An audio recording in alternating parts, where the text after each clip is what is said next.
Yeah.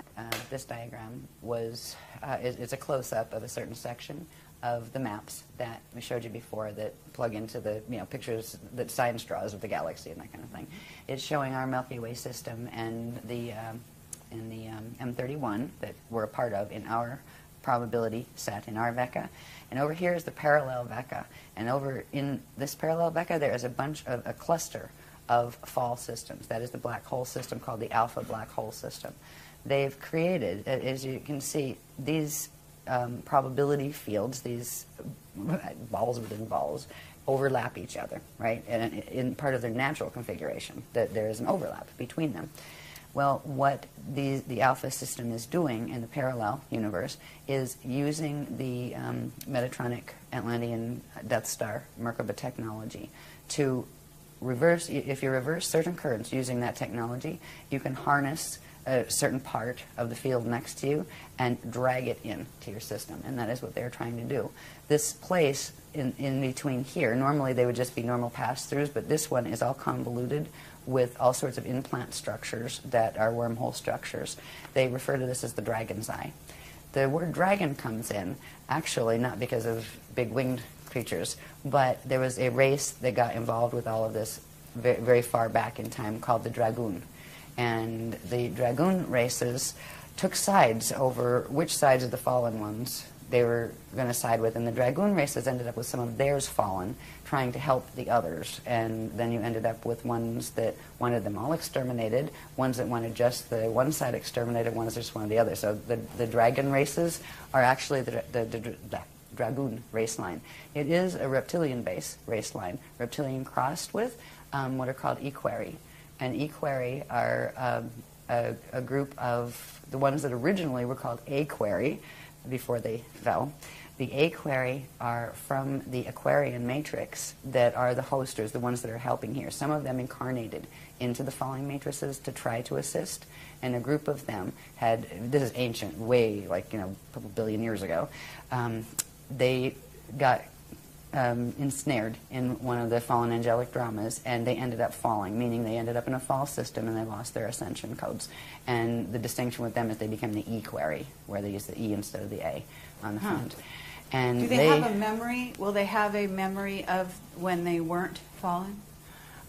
It depends on the fall, honestly. It depends on, because the blank slate technology, when this thing does its whole thing, it just completely wipes you clean, where you don't remember anything. You wake up and it's like, yeah, just born here. What am I? Who am I? Where am I? That kind of thing. There are, because that happens when the transition of that fall occurs, because there is a final point of transition when the Death Star Merkaba activates and literally rips you apart and drags you into another field and then kind of assembles you in a facsimile on the other side.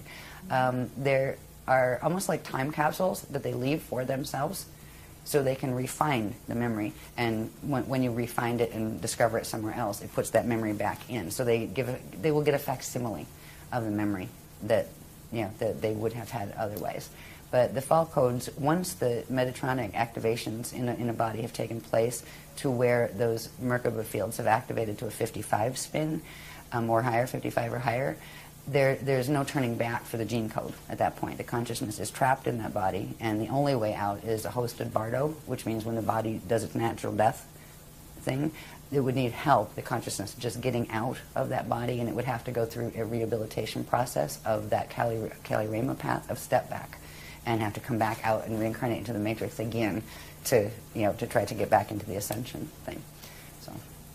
Okay, and I'm also going to ask you at some point about what are beings that are like artificial intelligence, but they are not, they don't incarnate. They're, in essence, clones without souls, without, you understand where I'm going with that? I think so. Because we understand that the dark side is using a lot of those.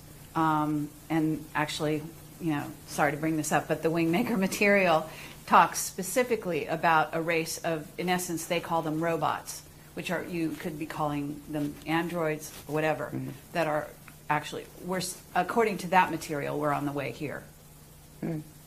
So, at some point, I'd like to address where those They're beings, already here.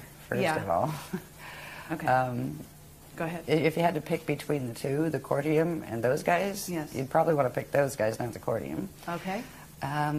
Both of them, like, one's as bad as the other as far as their intentions and what they're up to. But yes, there are a lot of different races who have gone in that direction in an attempt to preserve their finite lifespans, where they started with transferring consciousness from an old and dying body into a new cloned body, cloned off their own, like, just make another copy.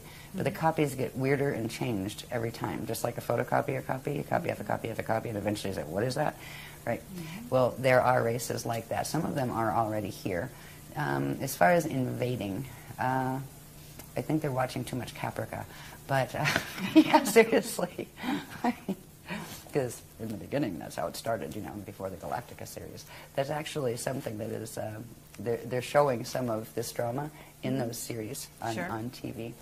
But as far as, we've not been, our team has not been warned about anything like that, as far as worrying about that being a problem. Okay. It's like, if it is, it's small compared to the rest of the things that are on the plate right now. Okay. Because it's not going to matter much if anybody invades if it rolls in 2012, right, the planet, right? It's not going to matter much then, because that would wipe out life here. It's not going to roll, though. Right. It would have if the intervention wasn't given, like pole tilt, roll. I understand. Okay, so, and we can also talk about that. We can talk about, in other words, what was planned in terms of, are you talking about a pole reversal? Are you talking about a pole shift in which the planet itself would roll? Crust spin. I'm sorry? Crust spin. Crust spin, yeah. And that was planned for 2012, apparently. And you're saying it's been stopped?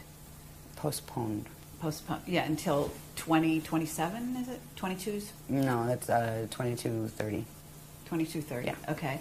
And then what's going to happen instead? We'll talk about that when we get through these Okay. pictures, because these pictures will help understand what we're walking into in the first place, or what we're walking around on in the first place. And once we once we can understand that, then we can talk about, okay, what do you do about that? Especially when they're going to try to activate it and make all of this stuff happen in 2012. There are certain things. I mean, we have really strange titles to some of our workshops. We've got Mirror in the Sky. We've got Orbfest area. I mean, but they all mean something. There are very specialized grid dynamics that we are being taught, so we can anchor the frequencies here of the things that are actually creating buffer fields for some of this. And it's actually the fields that we're helping the Guardians to anchor. And they'd be able to anchor it alone if they were here, but you need an anchoring rod. And that's what our shield, we call it a shield, the group shield, anchors here the frequencies they send in, and they're actually giving a counter pull, so their 55 activation on the Merkaba can't go all the way in 2012. Because if it did, it would spin something called the Planetary Rods, and we'll see what they are in a little bit. We have a rod and a staff. Actually, we have two rods and a staff on the planet, and they are key energetic configurations that have to do with vortices and things like that. Okay. And they have made by moving the rods before, they have, well, they moved it from like Pangea to whatever the next stage was to the next stage. It breaks the crust, and it shifts it depending on what ways you pull the rods. And you have extinctions and things happen on the surface when they do that. They're planning to move the rods again in 2012, and we're not the little people on the ground. We're just helping the Guardians to anchor it, but the Guardians are going to stop that temporarily. They can't prevent it, but they can hold it off long enough to when the gates close. When the gates close, they have to pull their energy out. When they pull their energy out, that Merkaba is going to activate. The Metatronic Merkaba the Death Star will activate on this planet, or what's left of the planet by then. So that's why evacuation can be a good thing. Okay, and that is sparking more questions, but I'm going to let you go on. Okay. Right. Okay, anyway, so that was the dragons. I just want to show you about that. That's in between our universe, which is really they call it the metagalaxy. It's our metagalaxy, Milky Way, and M31, and the parallel. And it's the parallel that is the alpha system that has the black hole systems there that have wormholed their way through into our system that are trying to pull our system down as quantum food. Okay? Okay, yeah, great. Next one. Mm-hmm. Go on quick, right? This one is Yeah. It gets into the interesting stuff now, a little closer to home, because we kind of started high in structure, right? And now we're working down. All right. Now, So we went from the galactic level, metagalactic level. Let's go down to the solar system level. This diagram shows the natural structure of an organic living solar system. Notice everybody has this little funny shape called, it looks like a Star of David or six-pointed star. That is a Merkaba star. All right, it implies a Merkaba field, which would be a three-dimensional, star tetrahedronal field around them. All right, and there would be, they come in sets of 12 planets. They have specific relationships, ratios, and sizes in relation to each other and in relation to their center sun. Every one of them have gates in the center. Every one of them has a central staff of energy that it rotates around. And it has two rods, one coming out, well, the rod comes out this way, and then the chamber comes out front to back. Right? The sun would have the same thing. They all have their north pointing up and their south pointing down, right? They each spin on their axis at a reciprocal rate to each other, and their rods and chambers pass through each other and spark, because the rods can be very, very long energetically. So even though the stars and the planets may be long distances apart, the energy fields that their rods and are sending would interface, and when they interface, they spark and they generate quantum. And there are certain periods in the natural breathing cycle or expansion and contraction of energy cycle where there's these wonderful arches that take place between the sun and the tops of its planets, and then the planets and the bottom of the sun. It's called the solar symbiosis cycle, and it's a natural living structure of a living solar system. And it generates its own quantum, and it expands and contracts, and all of the planets would have a coronosphere. They would look like stars. That doesn't mean you couldn't live under the coronosphere, but from the outside they would look like stars. And our system started out this way after the fall from Terra. It was actually taken, the remnants of Terra were taken back in through that Kali-Rama step back and reseeded, brought back out down in density 1 as this solar system. So that's how we did the fall from Terra. They actually pulled us back in through the Kali-Rama path and pull us, rebirth this system back out. And it was rebirthed back out in its natural configuration. So that is a natural solar system, and that's what we used to be. Next one, in a natural solar system.